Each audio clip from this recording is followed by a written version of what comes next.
It's rolling. All right.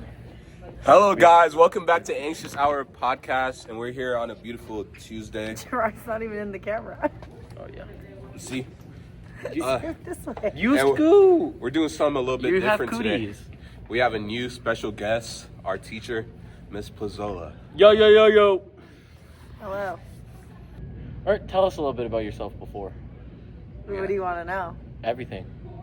Okay. I'm Miss Plazola, 24. Your name's Miss Plazola? Yeah, Madison. Maddie. Maddie, what? Middle name? You guys talk about like primarily relationship stuff, divorce. Currently dating. Yeah. Oh, yeah. Can you stop? Currently dating? Okay. How's that going for you? It's been trial and error. I haven't taken anyone serious in over a year and a half because of my divorce. Because, trusting's hard after domestic violence and cheating. So, I go in spurts where I'm like ready to be a girlfriend and I'm not. I don't know. That's kind of how it's going. Okay. Yeah. So. Yeah. Okay, so that's good info. Yeah, that's pretty saucy stuff. I don't know. So, all right, we'll start with just... Yeah, we'll just start off with like red flags first. Like when you're looking and dating somebody, what would be your red flags for a guy or girl, if you, however, because it's 2024. Honestly, like one of the main things I really look for, or like something that like is an instant like turn off, is someone that's like not ambitious in their career. So if they're like, oh, well, I think I'm doing this or I'm doing that, like I feel like you need to have like a steady job, and you can have goals and dreams. If you're like, well, I think I want to go back to school, I don't really know what I want to do long term, but I'm doing this to provide for myself. Then like, okay, like I don't mind that you don't have everything together, but as long as you have like a dream you're working towards. I would say another like, I guess that's like a green that can be a red flag. Red flag would be someone that always comes up with excuses about like, I don't know, like if you're like, oh, we're gonna hang out, and then like out of the blue, like they constantly like, oh, I don't know, and like change plans. Like what Anderson said, like love is spelled Time. I've taken that really big and ran with it. Trying to think. Oh, someone that's like not really like big, and like someone who doesn't want a family. Huge red flag for me, because I want to be a mom one day. Communication is another big thing. Like whether you're looking for a relationship or not, at least just like say it from the beginning. Like I very much am open to like, if they're like, oh, what are you looking for? Like I'll tell them what it is on my part. And if they're not a man of God, if you're not a man of God, you instantly get like booted. Because I like want my household and my children to be raised in the church and like knowing who God and Jesus is, and like if a man can't lead me and my future children spiritually, then they can't be like a true man of the house. Those are kind of like red flags / deal breakers for me. What would be some green flags? Green flags? I'm pretty easy to please. Like I'm very much bare minimum. So Yeah, right. I was kidding. no, I really am. I'm not materialistic, Yeah, right. so I don't really care like if we're just like doing movie nights because like people like one of us like can't afford that. And okay, let's just like have a movie night in, hang out. Like spend quality time is my biggest thing. So it doesn't really matter where we're at. Like even if it's just like a busy errand day for me, and you're like, oh, like I just want to be there. Cool. Green flags, so like communication, wanting to spend time. I'm not really like huge into compliments. I get really awkward around compliments, but if someone's like giving me the reassurance, that's also very nice. Green flag is when they talk about their mom in a positive light. No, she is not. Green flag, because typically that means they know how to treat a woman. Would you say a green flag would be how their parents raised them too, or like if you go and meet the mother and she's like very disrespectful and stuff? Do you think that kind of plays something on the person, like the guy? Yeah, I didn't get along with my ex-mother-in-law. but that was because she was like an alcoholic and like I tried to.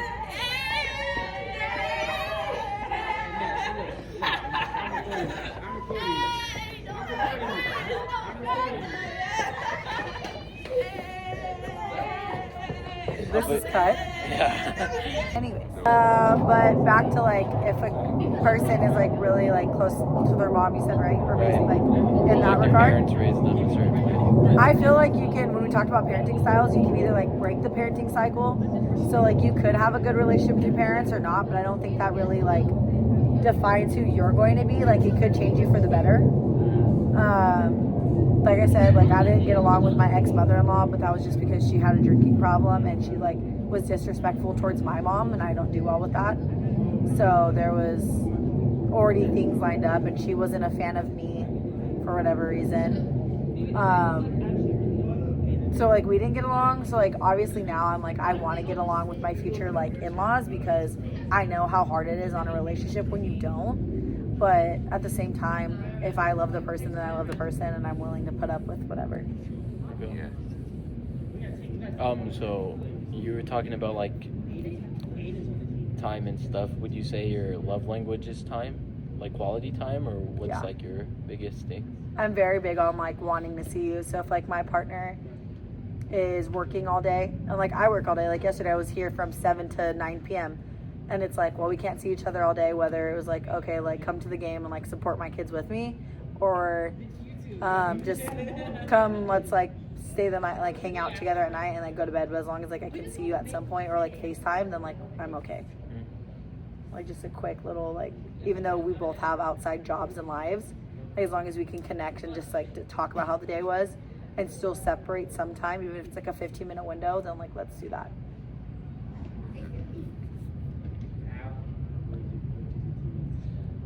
Hey, we'll take a break for this one. And we're back. Yeah. So what would be some green and red flags that you would say were in your past relationship with your divorce and stuff, like with your ex-husband and everything? I would say, so we got together my freshman year of college, 2 months into college. So I was out of a relationship for like a year. My high school sweetheart, we had broken up in October of 2017, and me and my ex in college started dating October of 2018. So exactly like a year later. So I was single for a year, but we very much were friends and like knew each other because like the teams, like all athletics were very, very close. Like 53% were athletes on campus. So we just met from strict athletics. My ex was a junior, I was a freshman. And we were very much like friends and just knew each other from the dorms and were cool with one another. And then we started hanging out more. We would, down the street from our college, there was fun, like on random nights, we'd like, let's go get pho. And when my ex was going through trouble with like their ex-girlfriend that they came into that year with, like God, it sounds so bad, came to me about like what was going on, and I was like, if you're willing to put up with it, put up with it. If not, then like do whatever you need to do. But I think you should work a problem out before just leaving. And I feel like now looking back on that, like that's very like seeking me for advice and then like gaining for feelings for me like was weird now when I really look on it, because like I very much like worked out things, but I don't know if I was the leading factor to my ex like ending that relationship or not. And I feel like now looking at it, like that was very much a red flag, like how quickly it was for them to like switch. Right. Like, yeah, you know what I mean? Yeah. Like sought comfort in me, and I didn't really like think of it like that. Yeah. But we were just like very close. Like we just knew each other. We had classes together. Our teams were very close. We were in the same hall, not in the same like dorm level, but in the same hall together. So we always saw each other. And then I'm trying to think of like another red flag. I would say a month into us talking, because we started talking in October. It was, I think they went out to like one of the bars. It was like one of the first nights they went to like the bars. And my ex came back and like grabbed the keys, and I like took the keys, and I was like, you're not driving. And like it got physical that night. And like like shoved me to like grab the keys out of my hand, and I was like, what the fuck? But like I didn't think of it as like a negative. I was just like, oh, like possessive, because like wanted to, I don't know, be stupid and drive, but I was like, I didn't care. Like I was like, no, you shouldn't drive when you're drunk. So like looking back on that, like I should have like never let that slide, because then it just spiraled into like that trend for years. Right. Right. Like it was kind of like I'm not explaining it, like you let something happen once and then they think it's basically like walk all over you, think it's okay to continuously do something like that. Yeah, because I will say like every time, like not every, so it was that incident that like I didn't ever really count, but the first time was I moved to Arizona. We were together for 2.5 years. We lived in North Phoenix, and I think my ex was drunk, because every time like it got physical, like it happened 3 times where it got physical, and then the third time is when I left. The first time I ever got physical, I got shoved against the wall in an argument, and I like went downstairs and I grabbed my keys and I called my best friend Jordan, hyperventilating, crying. I was like, I don't know what just happened. I don't know what just happened. And my best friend Jordan, I've known since the 7th grade, was like, I'm flying out there. And I was like, no, Jordan, it's fine. Like, I just don't know what to do. And he was like, well, what do you want to do? I was like, I don't know. I was like, I don't know what to do. And it was like the first time it ever like truly happened, where like literally like shoved. And I was just like, what the? Like, I more just like scared me. And I was like, I don't know what to do. Worked things out. Like, it was fine. And then a year later, we were engaged. We went to Jason Aldean. So it was like September of 2021, maybe. And 2021 was when we were engaged. Yeah, because then we got married at the end of December. I was driving, and my ex was drunk, and I was driving my ex's car. And my ex wanted me to pull over because we were in an argument while we were driving, and pulled the wheel on the freeway. And then it led to like pulling my arm on the freeway, and like got really bad, went in the house, and I got like a weapon pointed at me that night, and I got like really bad, and I took off the ring, and then very much got manipulated and like put the gun towards their head, and I was just like, no, okay, like fine, and like put the ring back on. We got married 3 months later in December, and then 7 months later in July was like my throat was held against the wall. And then that night I left, and 4 days later I asked for a divorce. So I feel like there was a lot of little red flags or big red flags that I constantly ignored, because I always went back to, well, we were best friends, like we were really good, we're this, we're that, we were together for 4 years. I was very timeline focused, and was like, well, we've been together for 4 years, we were college sweethearts, so like this is the person I should marry. Right. Like, we've been together 4 years, we live together, they're in my family, it doesn't make sense to start over. Right. And I feel like that was my mindset, which obviously was never a good mindset.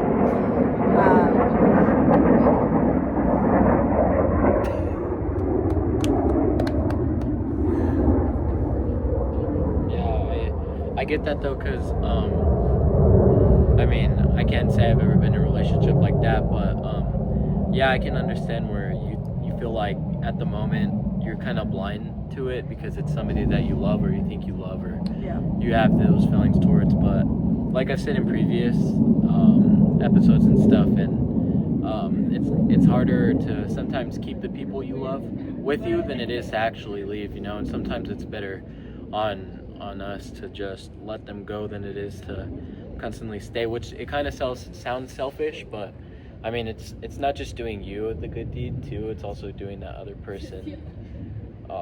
It's keeping them well off too, you know. Just because like you weren't the problem, but it saved him from doing anything dumb or you know, you getting hurt or anything. So I mean, mental health plays a part to it. My ex was very insecure about certain things, so like those insecurities got projected onto me, like cheating on me from being married in December of 21, from March of 22 through July. I didn't know I was getting cheated on for 4 months, but I was being cheated on.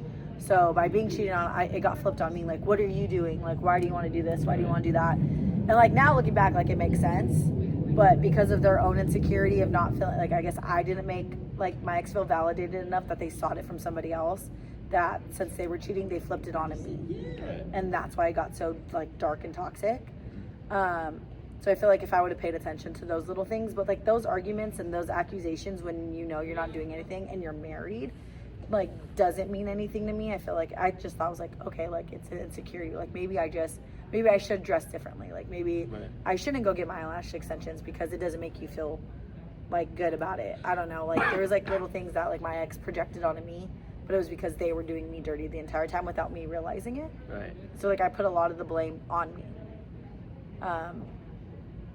And I feel like that's why it's led to me and how I am today of like not knowing what I want and if I'm okay to like I feel okay. Like I don't have any hate towards my ex.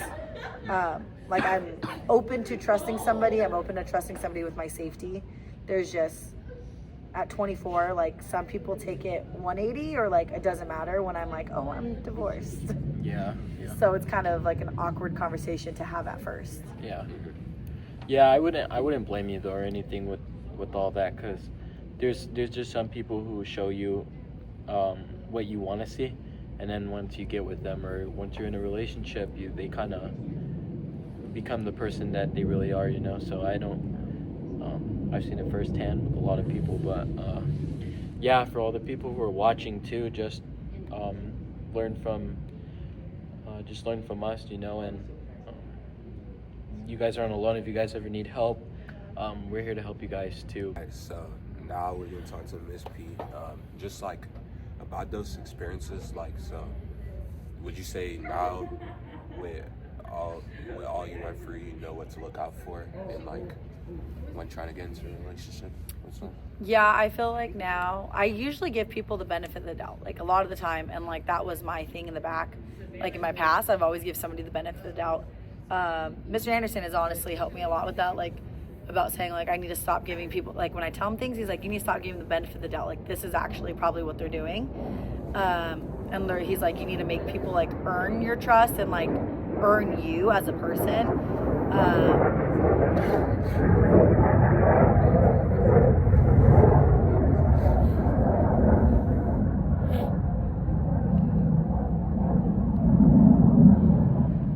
These jets, bro. It's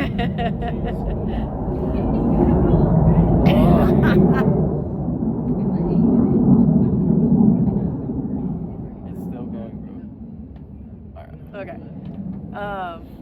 So I feel like now, like I've learned that not give benefit of the doubt, but with that to take a grain of salt, because not everybody is doing me dirty, or not everyone is taking advantage of like me being nice to them and like stuff like that. So now I've just learned to be a little bit more vocal with things with like whoever I'm dating, and just like asking like straight up, like, what do you want out of this? Like, are you looking for something? What did you mean by this? Or like just genuinely like opening up that communication so I don't have like false pretenses about any of it. I feel like it's helped me grow to where now that I've been able to date for a whole year, to where in high school I was in a relationship for 3 years. I was in my marriage and relationship for 4 years. So actually being able to date, like I found icks that I didn't know I had icks of. Just like deal breakers, like before, like I found my faith again, and like I never would have said. That's also probably why in my marriage it didn't work out, because we didn't center our relationship around God. And I think like now going back, like finding myself, rededicating myself to God and Jesus and all of that, like now that deal breaker, I feel like, not that it doesn't happen in families that like live by faith, but if you're both putting in the work and centering your relationship around God, that like the domestic abuse and like communication is going to be easier. Right. Like it won't lead to the dark stuff, because you're both relying on God to like help you guys communicate and like get through to hard times. Yeah, and every relationship has their problems, so I get that too. But yeah, I would say centering your faith around, or centering your relationship around faith and God and stuff is always good, because it brings hope or like light to the relationship in general, and it kind of gives you something to talk about too, I feel like. But I think what helped me out the most with like trying to find other people, like not necessarily different from the last person I talked to, but just like finding what I don't like in people, if that doesn't sound wrong, is like just try not to get too attached quick, because I noticed I get attached to a person within 2 months, 3 months of talking to them, and then when it doesn't work out or anything, it like gives my hopes up a little bit more. Like it's like demoralizing a little bit, you know, because you're like, oh well, I thought this person wanted me, and then Yeah. they said they didn't or something, you know. It's like, and then when you get attached a lot too, I oh my god, these jets. It's gonna be loud again, watch. I was cooking too, bro. It's easy. Yeah, being It's attached. Yeah. Yeah, but I would say, with being attached to, like, you're kind of blind because you feel like you love that person at the time, or maybe you really do, and you just let things like happen, you know. Whether it's like lying and manipulating, like for me, it was like I knew that it was going on, but I just told myself not to believe it because I didn't want it to end, you know. Yeah. And until like I finally just didn't like was tired of it, and I didn't necessarily like end the relationship myself, the other person did, but I'm glad that, which is why I don't have any hate towards the other person too, because they were also able to help me see that it wasn't going to work out, you know, and stuff. So yeah, I would say being attached is a big thing too, and then just getting to know the person like on a personal level, because words are just words, you know. People can tell you anything you want to hear, what they want to hear, but it's when like you're alone or when you're out with their family or something, like getting to know that person before you just commit yourself to one person, that one specific person. Okay, you go ahead.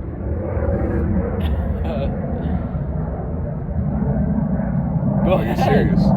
Yeah. Like, about what? We'll cut this part out, by the way. Yeah. About I what? don't know. Whatever you can relate to. Yeah, I could relate to like,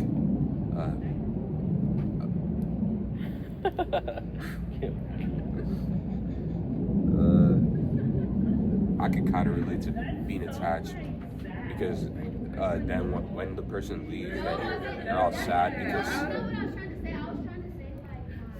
when the person leaves, you're all sad because you thought it was gonna work out, and then you imagined a future with that person. But you know, if you haven't really gotten to know them and you haven't seen their side, then I don't think you should paint a picture in your mind of what's gonna come in the future. I feel like that's just gonna hurt you, because if it doesn't work out, and you're just gonna keep remembering that future that you painted in your mind, and it's just gonna hurt you. I like that. I feel like we like fall in love with the idea of somebody and what they could be more than what they actually are at times. Right. Like we're like, oh, but they could do this, or we hold on to how they were at the very beginning. It was like that honeymoon stage, Right. and then you cling on to like that part and what like it could be for you guys in the future if they put their work in themselves. But if they don't want to work on themselves, of like where you like this expectation you have of them, then it's never going to work out, and you're like holding on to it, and you're just putting yourself in like a time for hurt. Exactly. Right. And you can't make someone do something they don't want to do. So if they're not willing to do that, then it's probably not going to work out. And also, if they're not thinking the same way of your future as you are, then I would say it's probably not going to work out too, if you guys don't even share the same goals with your relationship. And it doesn't even have to be like similar, you know, like if I want to be a barber and another person doesn't want to be a barber, like it doesn't mean that they have to be exactly like you, but just have the same kind of mindset or goals, you know, of, oh, I want to have children, like Miss P said, then I'm going to find somebody else who also wants to have children later on in the future. Exactly. Or a good paying job or a steady Someone else income. who wants to build a relationship on God. Right. Because you're not going to go to someone who doesn't want to do that. That's what you want for yourself, and Yeah. expect it to work out. And I feel like people do that a lot, and they just hope for something to change in them to make it work out. But that's probably not going to happen. So you need to just go back to reality. I think the biggest thing too is just loving yourself before you try to love somebody else. Like I always say it a lot, Like if I can't love myself, I can't love somebody else, you know. So it's kind of, you have to find yourself when in the moments where you feel like you're alone or you're by yourself. All you need is you and God at that time. Get a relationship with God before you find a relationship with somebody else, and He'll put somebody out there for you at the right time. Just don't chase, and don't rush anything, because it'll come when it comes. But God knows once you're ready, your time will come. So yeah. Where we See at? how long that is. 9 minutes. That's good. That's I good. think that's more than Hey, enough. Yeah. so thank you guys for watching this episode of Anxious Hour Podcast. I hope you enjoyed this one with our guest speaker, Miss P, and I hope you learned something from what she shared and what Michael shared and what I shared, because I learned a lot today, and I feel like you guys could take away a lot from this episode. Anyone have anything to say? Thank you guys. Yeah. Thank you guys for watching, and we'll see you guys in the next episode. See you.